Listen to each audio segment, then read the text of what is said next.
Bienvenidos a la tercera temporada del Psique Podcast. Aquí hablamos de salud mental, psicología, emociones, mente y cultura. Pero también es un espacio abierto al debate. Comenzamos. 1, 2, 3, 4.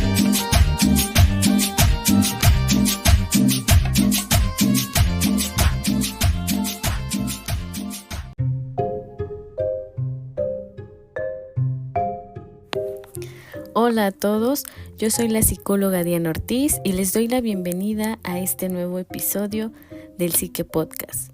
Hoy, en nuestra sección de Psicología para Todos, hablaremos sobre el trastorno de déficit de atención e hiperactividad, TDA. Comenzamos. El término de trastornos del desarrollo debe o se sugiere sustituirse por trastornos del neurodesarrollo para que sea como más preciso. Ahora, los trastornos del neurodesarrollo son trastornos con base neurológica que pueden afectar la adquisición, retención o aplicación de habilidades específicas o conjuntos de información. Consiste en alteraciones en la atención, la memoria, la percepción, el lenguaje, la resolución de problemas o la interacción social. Estos trastornos pueden ser leves y fácilmente abordables con intervenciones en terapia psicológica enfocados en la conducta y en cuestiones educativas.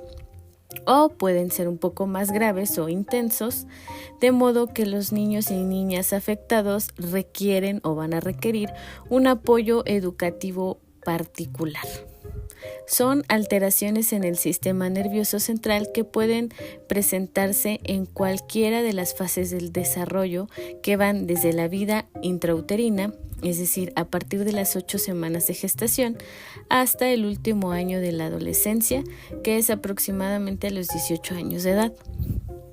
El trastorno de déficit de atención con o sin hiperactividad es un trastorno del neurodesarrollo. Y los niños y niñas con TDA a menudo se comportan de una manera hiperactiva e impulsiva.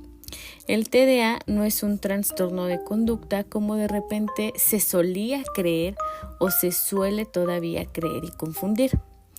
Les voy a ir diciendo como que las características más significativas de este trastorno. El déficit de atención hiperactividad es un trastorno cerebral que se está presente desde el nacimiento o se desarrolla poco después de este. Algunos niños y niñas presentan sobre todo dificultades en la atención prolongada, la concentración y la capacidad para contemplar o realizar tareas. Y otros son muy hiperactivos e impulsivos y algunos otros pertenecen a ambos grupos. Para entablar el diagnóstico, el médico o especialista, utilizan diversas pruebas, cuestionarios, test que deben rellenar tanto los padres o cuidadores del o la niña y los profesores, así como los datos de la observación que pueda el especialista realizar al niño o la niña. Frecuentemente es necesario el empleo de medicamentos, además de generar entornos estructurados, rutinas, planes de intervención escolar, modificación de las formas de actuación por parte de los padres o cuidadores con la relación que tienen con los hijos o con el niño o niña a su cargo. Aunque existe una gran controversia acerca del número de niños con este diagnóstico, se estima que el trastorno de déficit de atención con o sin hiperactividad afecta entre el 5 y el 15% de niños y niñas, y es 2 veces más frecuente en niños que en niñas. Muchas de las características de este trastorno suelen hacerse evidentes antes de los 4 años de edad y frecuentemente se observan antes de los 12 años de edad, pero puede no afectar significativamente el rendimiento académico y también la actividad social de los niños hasta que ya están en la educación primaria, es decir, entre los 6 y los 12 años de edad.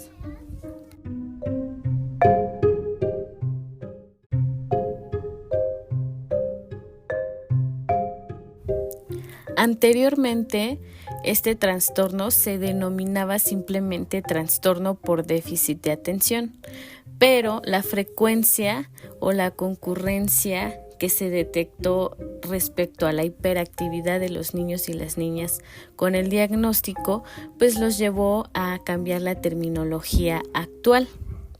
Y ahora por eso es trastorno por déficit de atención, hiperactividad. La hiperactividad en realidad es una extensión física del déficit de atención e impulsividad, es decir, solo faltaba agregarlo a la terminología, pero esta característica ya estaba reflejándose a menor o mayor medida dependiendo el caso de cada niño. El déficit de atención tiene 3 formas. La primera es el distraído, que es el que le falta mucho la atención. La segunda es el hiperactivo impulsivo. Y la tercera es el combinado, es decir, cuando se evalúa y se diagnostica este trastorno, puede ser que se le califique como falto de atención, con hiperactividad e impulsividad o con ambas características, lo cual se le denomina combinado o mixto. Por eso es importante una buena evaluación. Los síntomas de este trastorno van desde leves hasta severos y pueden volverse exagerados o convertirse en un problema en ciertos ámbitos, como suele ser en casa, en el hogar donde se desenvuelve el niño y la niña, o en la escuela. Las restricciones escolares y los hábitos de vida organizados hacen que este trastorno sea problemático. Aunque algunos de los síntomas de este trastorno también se presentan en niños y niñas sin dicho trastorno y son mucho más frecuentes y graves en niños que sí tienen el trastorno. ¿A qué nos referimos con esto? Para que no sea confuso. Es decir, hay niños que sí presentan ciertos signos, por ejemplo, de déficit de atención, de hiperactividad, de impulsividad, pero están dentro del rango de la edad en la que se encuentran, es decir, son típicos de su edad. Empiezan a generar conflicto cuando ya son más severos, más arraigados, más prolongados, y entonces ahí sí vemos más dificultades y ya están fuera de lo típico de su rango de edad, y es ahí donde se evalúa la posibilidad de estar presentando el TDA. Ahora, el TDA también suele diagnosticarse hasta que se es adulto. Comúnmente se ven los signos, se evalúa, se diagnostica y se trata cuando somos niños o adolescentes. Pero puede que lleguemos a nuestra edad adulta sin ser diagnosticados y es ahí donde se descubre que tenemos TDA, porque como adultos empezamos a disfuncionar y hay signos y señales de este trastorno pues muy intensos. Entonces nunca es tarde para poder buscar ayuda y también obtener una buena evaluación. El trastorno suele considerarse como un trastorno infantil, por lo que les acabo de comentar, y porque siempre se inicia durante la infancia, pero puede no ser reconocida hasta la adolescencia o la adultez.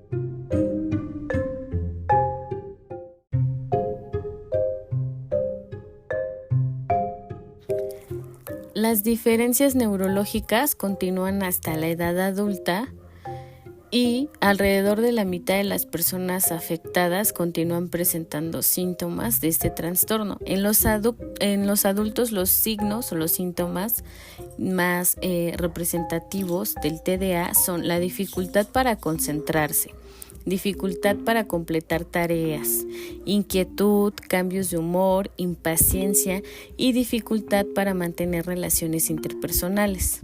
El TDA puede ser más difícil de diagnosticar durante la edad adulta y los signos o los síntomas pueden ser similares a los de otros trastornos, por ejemplo, los trastornos del estado de ánimo y los trastornos de ansiedad. También los adultos que abusan del alcohol, de sustancias como algunas drogas, pueden presentar síntomas similares a este trastorno. Por eso el médico o el especialista le piden al adulto que rellene varios cuestionarios para poder evaluar el déficit de atención y la hiperactividad, pero también se pide revisar los antecedentes escolares para confirmar este patrón de falta de atención o impulsividad y así poder tener como más certeza al momento de generar el diagnóstico en adultos. Los adultos con este trastorno pueden resultarse beneficiados de un tratamiento con medicamentos, que es el mismo medicamento o suele ser la misma medicación que se le suele dar a los niños con este trastorno, y también pueden necesitar terapia psicológica para ayudarles a mejorar su gestión del tiempo, sus habilidades sociales, el desarrollo de habilidades de afrontamiento, de organización, etc. Ahora, ¿cuáles son las causas de este trastorno? No tiene una única causa, como suele ser en la mayoría de los trastornos o patologías mentales, pero los factores o el factor genético, el factor hereditario, suele ser muy representativo en este trastorno. Las investigaciones recientes indican que el TDA probablemente implica anomalías en los neurotransmisores. Otros factores de riesgo son bajo peso al nacer, traumatismo craneal, infección encefálica, carencia de hierro, apnea del sueño, exposición al plomo, así como la exposición prenatal al alcohol, al tabaco o algunas sustancias como la cocaína. Este trastorno también se asocia a acontecimientos traumáticos ocurridos durante la infancia. Por ejemplo, el haber vivido o experimentado en nuestra niñez violencia, maltrato o abandono. Ahora, los síntomas de este trastorno principalmente llegan a ser problemas para mantener la atención prolongada, en la concentración y en la constancia de la realización de tareas, es decir, poder terminar una tarea. Los niños y niñas que padecen este trastorno también pueden ser hiperactivos e impulsivos. Los preescolares con este trastorno pueden tener problemas de comunicación y parecen tener problemas de interacción social. Cuando los niños y niñas llegan a la edad escolar, pueden parecer distraídos, molestos, inquietos, impulsivos, responden a destiempo en una conversación. Durante las últimas etapas de la infancia, estos niños suelen moverse mucho. Mueven las piernas constantemente, las manos, se refriegan nerviosamente, hablan de forma impulsiva, o sea, llegan a presentar verborrea. Olvidan las cosas con mucha facilidad, son muy desorganizados y generalmente no son agresivos, no presentan agresividad en su conducta. Hay excepciones, pero comúnmente no suelen ser agresivos. Alrededor del 20 al 60% de los niños y niñas con TDA presentan problemas de aprendizaje que se pueden asociar con la lectura, el cálculo y el lenguaje escrito. Y la mayoría tienen problemas académicos, es decir, un bajo rendimiento escolar, malas calificaciones debido a la desorganización, las tareas incompletas. En el trabajo, suelen ser desorganizados, con errores por descuidos y ausencia de pensamiento razonado.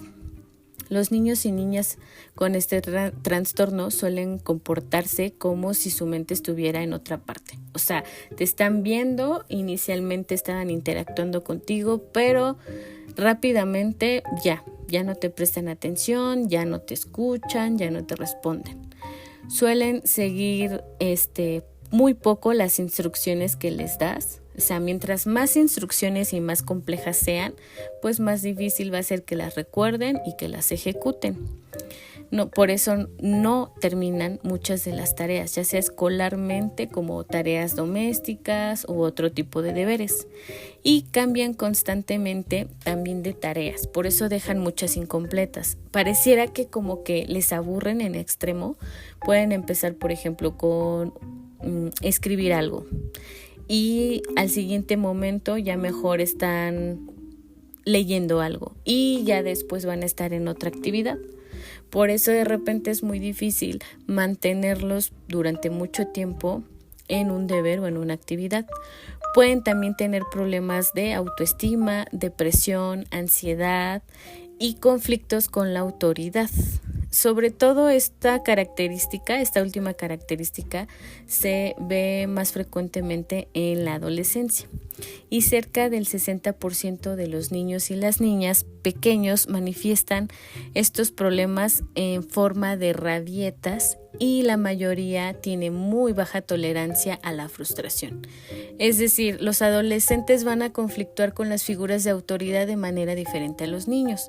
Los niños pues va a ser más como gritos, rabietas, berrinches, llanto, etc.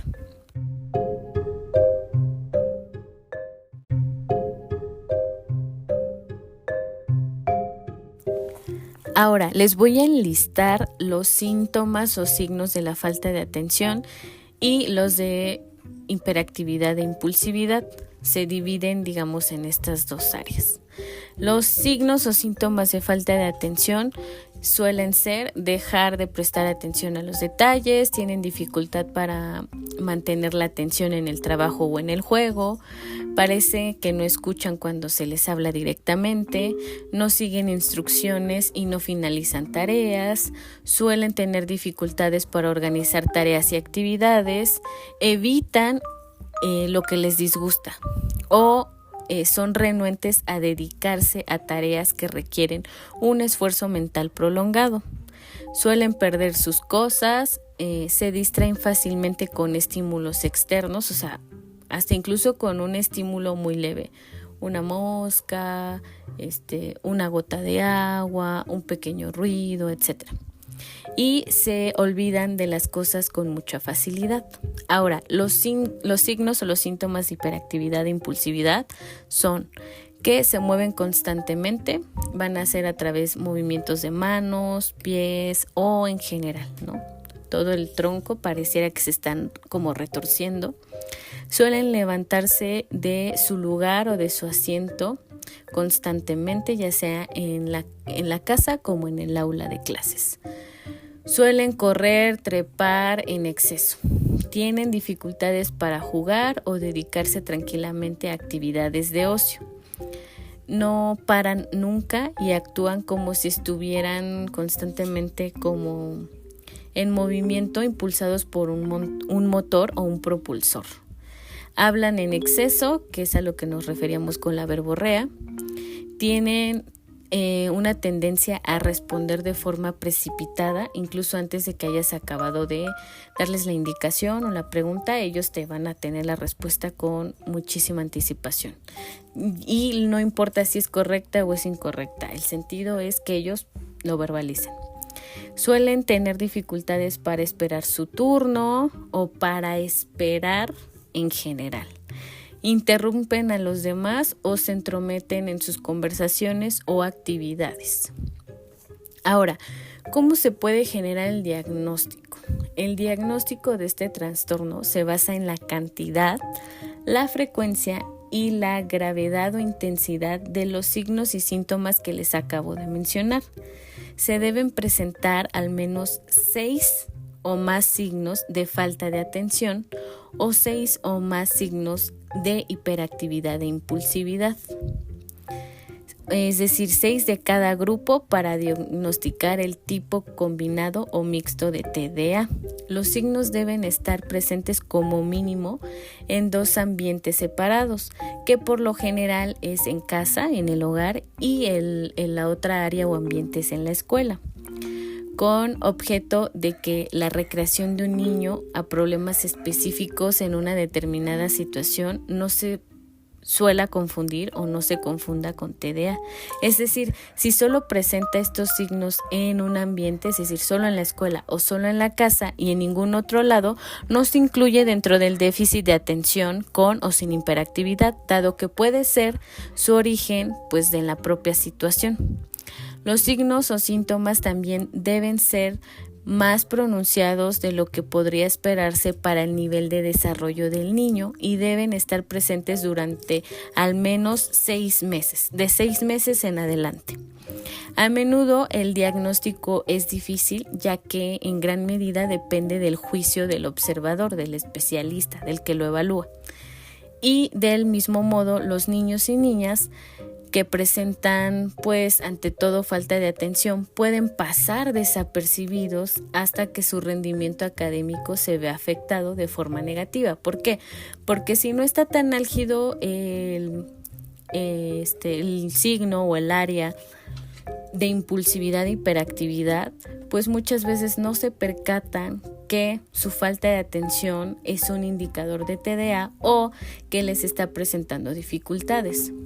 No existe una prueba de laboratorio o psicológica para la detención de este trastorno, o sea, con toda certeza y con toda exactitud, pero los cuestionarios o test acerca de diferentes aspectos del comportamiento y del desarrollo ayudan a los médicos, psicólogos, psiquiatras, incluso pedagogos a establecer el diagnóstico, dado que este trastorno pues es un trastorno pues que afecta el aprendizaje con mucha frecuencia. Y muchos niños y niñas son sometidos a pruebas psicológicas para determinar la presencia del trastorno, así como para detectar la presencia de un trastorno de aprendizaje concreto, ya sea como causa de la falta de atención o como problema coexistente. Es decir, muchas veces sí se tiene TDA, pero adicional hay un trastorno del aprendizaje concreto unido a este o enlazado a este. O a veces solo es un trastorno del aprendizaje. Por eso es muy importante ir con un especialista que tenga experiencia y las capacidades y habilidades para diagnosticarlo. También se lleva a cabo una exploración clínica y a veces, en ocasiones, algunos análisis médicos para que estas pruebas nos puedan descartar o confirmar algunos otros trastornos.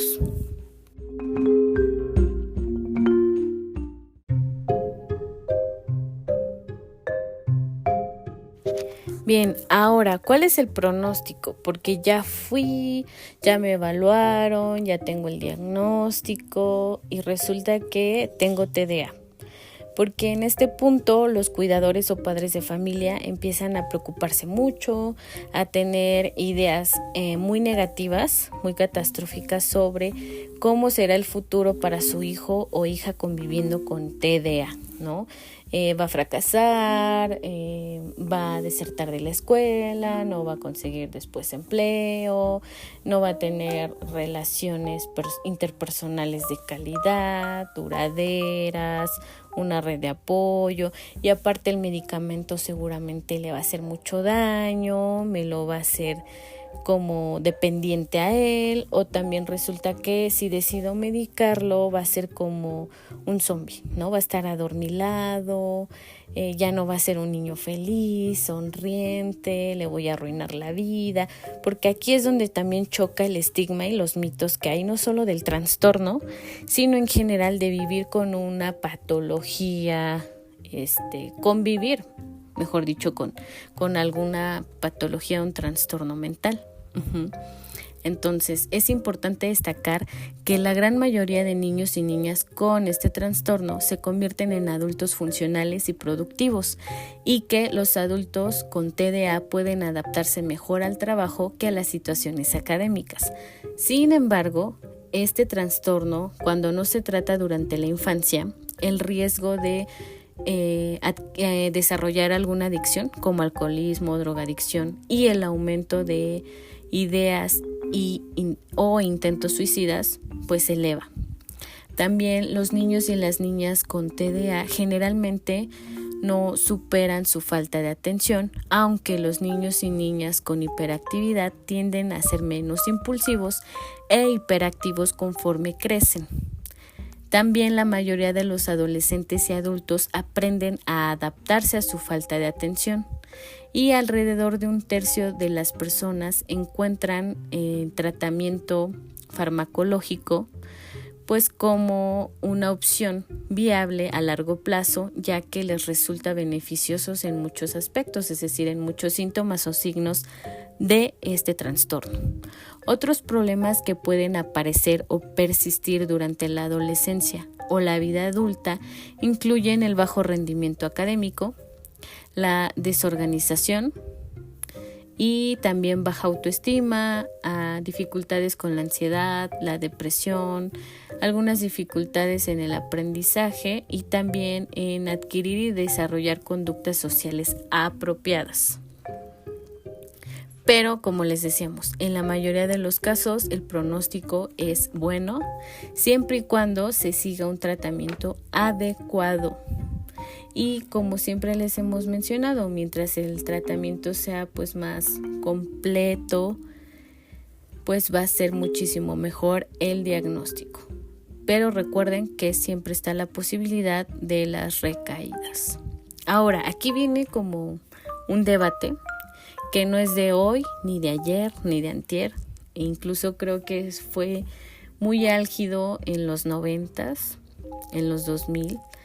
Se decía que había un exceso de diagnóstico de TDA o que el TDA era un trastorno que aparentemente estaba de moda, pues muchísimos niños y niñas empezaron a ser diagnosticados con él.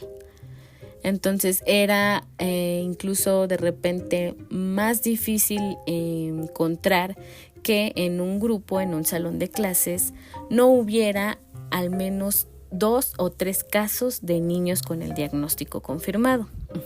Entonces, el número de niñas y niños diagnosticados con este trastorno ha ido en aumento desde hace bastantes años. Sin embargo, existe preocupación entre los especialistas y los padres de familia, incluso los profesores, porque en muchos casos el diagnóstico es erróneo o ha sido erróneo. Incluso los maestros llegaron, no todos, algunos maestros llegaron a de alguna manera mencionarles a los padres de familia que probablemente su hijo era desobediente o se paraba todo el tiempo porque tenía TDA, ¿no? Entonces ya ni siquiera se dejaba en incógnita o en por favor acudan a un especialista, sino que en automático se diagnosticaba. Lo diagnosticaban los papás, los familiares, los cuidadores, los profesores. Entonces, ese es un factor para el diagnóstico erróneo. Y también la falta de especialistas. O sea, eran muy pocos los psicólogos, los terapeutas, que tenían la especialidad o los conocimientos sobre el trastorno. Por eso cuando llegaban los niños, pues con las pocas herramientas y los pocos conocimientos que tenían sobre el diagnóstico, llegaban a la conclusión de que efectivamente sí calificaban para estar confirmando que tenían TDA. De ahí pues que también el diagnóstico erróneo aumentara. Un nivel de actividad alto puede ser completamente común, típico y corresponder a la edad que tiene el niño o la niña. Y suele ser una exageración o una magnificación del temperamento infantil por parte de los adultos.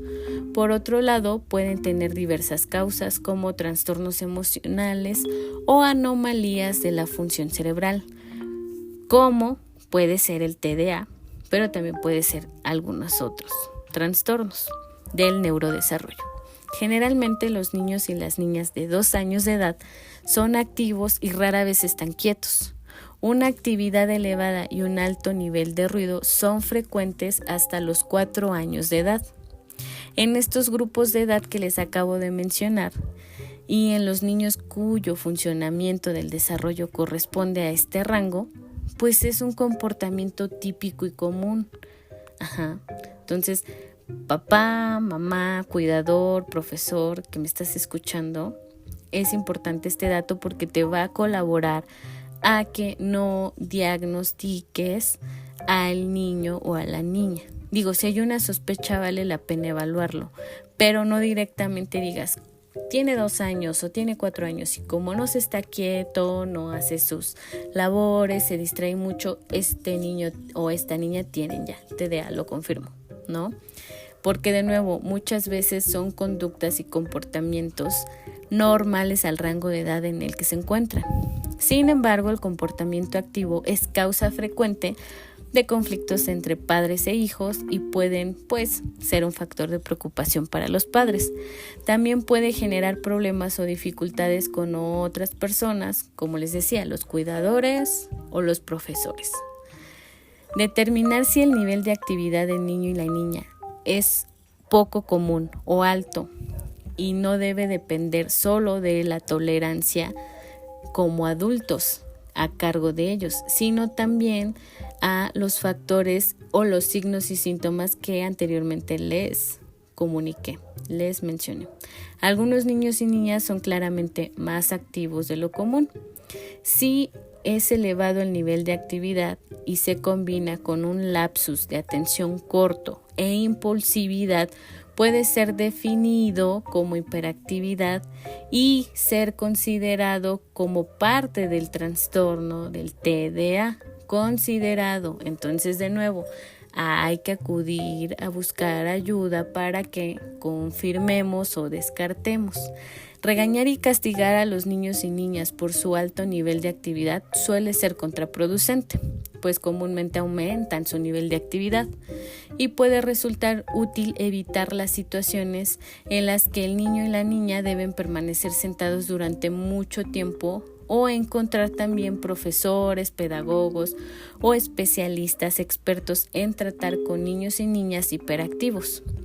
Si las medidas simples no ayudan, es útil una valoración médica, psicológica, psiquiátrica. Y para descartar también un trastorno subyacente al TDA. Ahora, ¿cuál es el tratamiento? El tratamiento suele tener 2 pilares y son el medicamento y la psicoterapia.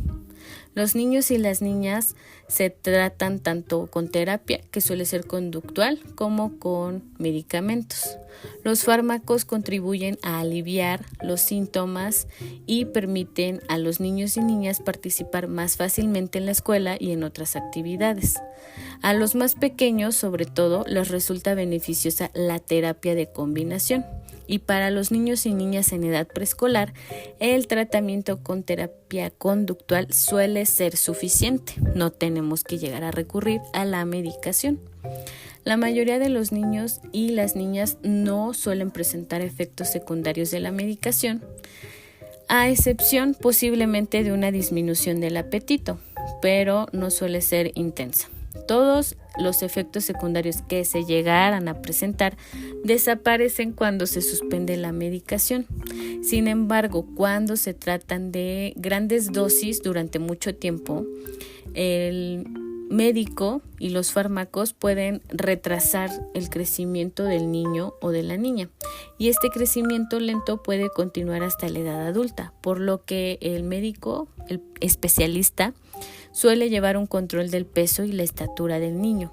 Si el niño o la niña crecen lentamente o presentan otros efectos secundarios significativos, el especialista puede aconsejar una pausa o vacaciones del tratamiento farmacológico.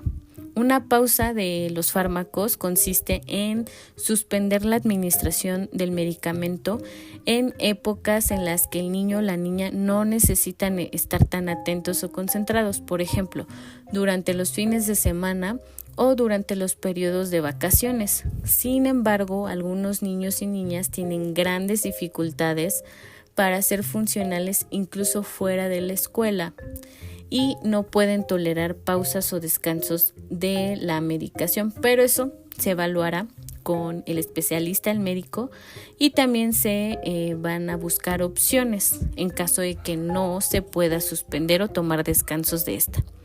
Para minimizar los efectos del TDA, a menudo se necesitan estructuras, rutinas, un plan de intervención escolar, y también técnicas de intervención parental.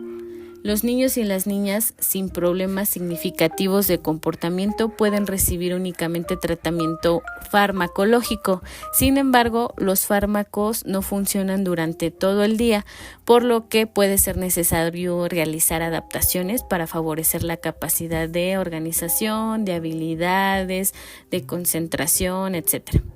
El tratamiento con medicamento suele combinarse con la terapia. Como les había mencionado, son los dos pilares principales y debe ser realizada por un psicólogo infantil especializado en el TDA. No solamente que sea un buen psicólogo infantil y ya, sino que realmente tenga la especialidad en tratar este trastorno. Así que ya saben, esperamos que después de este episodio tengan menos estigma o se les hayan aclarado algunos mitos que desde hace muchos años han estado rondando sobre este trastorno. Si consideras que tu hijo, tu hija, tu estudiante, alumno sospechas que puede estar presentando este trastorno, haz la indicación, haz la referencia y busca ayuda de un profesional certificado. Y también, si como adulto consideras que presentas alguno de estos signos o síntomas del TDA, acércate con un profesional. Nunca es tarde. Puedes ser más funcional, puedes aprender sobre lo que tienes, puedes aprender a convivir con este trastorno y obviamente puedes mejorar mucho tu calidad de vida y tus expectativas a corto, mediano y largo plazo. Bien, pues de mi parte ha sido todo. Vamos con las recomendaciones de Alberto San.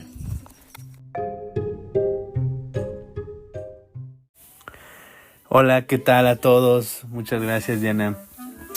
Pues bueno, en esta ocasión me puse un poco creativo con las recomendaciones musicales, ya que pues yo asocio el TDA con este movimiento constante, estas oscilaciones rápidas y potentes que puede tener la música.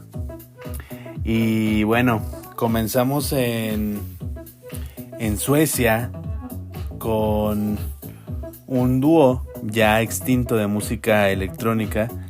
Se hacían llamar The Knife y en su disco del 2003 Deep Chords, o en español Cortes Profundos, contiene una canción llamada Listen Now, y esta canción pues va como muy acorde a su época. Este disco es del 2003 y tiene como los toques representativos de lo que estaba pasando mundialmente con la electrónica, pero obviamente como con un toque un tanto distinto. Esta canción se impone por su velocidad. La letra no aporta mucho, no dice mucho, pero tiene pues como este tinte psicodélico y sobre todo pues como de desorden, ¿no? Pareciera que es una canción que no tiene orden, pero resulta ser una pieza digna de escucharse. Y de Suecia pues nos vamos hasta Canadá con Venus Fly de Grimes, de su disco Art Angels del 2015. Esta canción pues también tiene como mucha fusión, mucho tinte psicodélico, porque la canción está colaborada con Janelle Monáe. Ella pues como que se va como más como por la parte urbana, como por la parte del hip hop. Entonces es una canción medio extraña porque pues Grimes también es conocida por hacer música electrónica experimental. Y en este disco se podría decir que esta canción es como un vaivén de ritmos, porque pasa de lento a algo muy rápido. tienen que escucharla para entender un poco de lo que les estoy hablando. Y bueno, les recomiendo de paso todo el disco.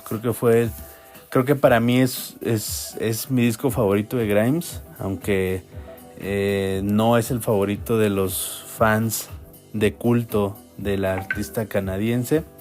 Y bueno, ya estando en el continente americano, pues de Canadá nos vamos a México, específicamente a Tijuana, con la también extinta banda Los Macuanos. De su disco El Origen del 2013 se desprende Memorias del Faro, que bueno, para continuar con esta tradición de que la última recomendación sea instrumental, esta canción pues es prácticamente un loop infinito de un mambo o de una cumbia sampleada, del cual pues desconozco cuál sea el track original, pero es un loop infinito, muy rápido, muy potente. A ese mambo le insertan un beat que lo hace precisamente pues con esta latencia tan rápida para poderse bailar. Y pasamos de esa velocidad tan rápida a un frenón, y después de ese frenón se vienen sonidos del mar. Entonces me da la sensación de que esta canción pues a lo mejor no estaba terminada, ¿no? Si tú escuchas el disco completo, pensarías que es como una retacería de canciones. Por eso también se los recomiendo que vayan y lo escuchen. Los Macuanos solo sacaron 2 discos y este es el más prolífico de esos 2 discos. El menos experimental tal vez. Por esos años sonaba mucho el tribal aquí en México, la música tribal, y ellos pudieron haber sido dignos representantes de este género, pero pues como que todo se quedó ahí medio truncado. Entonces, al igual que su carrera, esta canción da como esa sensación de que está incompleta, y este es un aspecto asociado al TDA. Por eso quise meterla aquí en estas recomendaciones. Y pues bueno, les agradezco mucho que se hayan quedado hasta el final de este capítulo. Gracias por todos sus comentarios y por todos los mensajes que nos dejan en la bandeja de mensajes de Instagram. Y pues estamos muy felices también de seguir de alguna manera aportándoles a ustedes como fans, como oyentes, como seguidores a sus vidas. En verdad agradecemos los mensajes que nos dejan. Y bueno, pues despedimos esta emisión. Yo me despido, soy Alberto San. Les agradezco mucho haberse tomado el tiempo de escuchar este Psique Podcast, y nos escuchamos en la próxima.